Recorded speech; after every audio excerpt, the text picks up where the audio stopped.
दरम्यान युद्धविरामानंतरही सुरू असलेल्या संघर्षाच्या पार्श्वभूमीवर पाकिस्तानची राजधानी इस्लामाबाद इथं अमेरिका इराण दरम्यान चर्चा होते। अमेरिकन शिष्टमंडळाचं नेतृत्व उपराष्ट्राध्यक्ष JD व्हॅन्स करणार आहेत। त्यांच्यासोबत विशेष दूत स्टीव्ह विटकॉफ आणि ट्रम्प यांचे जावई ज्येष्ठ सल्लागार जॅरेड कुशनर उपस्थित राहतील।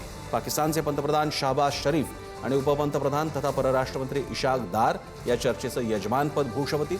इराणच्या शिष्टमंडळाचं नेतृत्व संसदेचे सभापती मोहम्मद बगेर कालिबाफ करण्याची शक्यता आहे। मात्र या शिष्टमंडळात इस्लामिक रेव्होल्युशनरी गार्ड कोरचे प्रतिनिधी आणि परराष्ट्रमंत्री अब्बास आराघची यांचा समावेश असेल की नाही हे अद्याप स्पष्ट नाही। सुरक्षेचा उपाय म्हणून पाकिस्तान सरकारनं आज आणि उद्या इस्लामाबादमध्ये सार्वजनिक सुट्टी जाहीर केली आहे। या काळात केवळ रुग्णालय, पोलीस आणि इतर अत्यावश्यक सेवांनाच परवानगी असेल। डॉक्टर विजय खरे आंतरराष्ट्रीय विषयांचे जाणकार आपल्यासोबत आहेत। डॉक्टर विजय, अनेक प्रकारे ह्या मीडिएशनला बघितलं जात आहे। एकतर इराण अमेरिकेमध्ये हे संवाद होत असताना इस्रायल अजूनही हल्ले करतोय। पाकिस्तानला याच्यामुळे आंतरराष्ट्रीय मंच मिळालेला आहे। अमेरिकेने पाकिस्तानला का निवडलेलं आहे? सगळ्याच अर्थाने ही बैठक महत्त्वाची आहे। एका अर्थानं तर ती भारतासाठी सुद्धा महत्त्वाची आहे। आंतरराष्ट्रीय पातळीवरती पाकिस्तानचं वाढणारं महत्त्व पाहता तुम्ही याकडे कसं पाहता?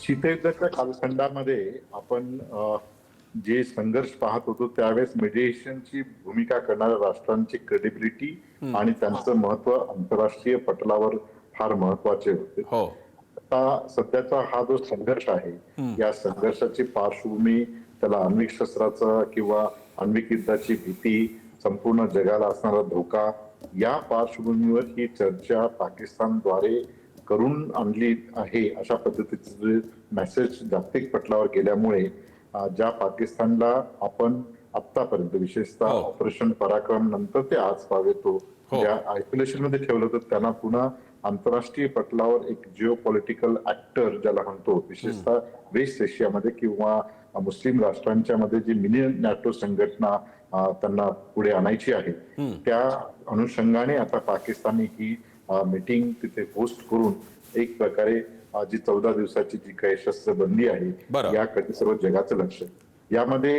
ही केवळ वादळापूर्वीची शांतता आहे।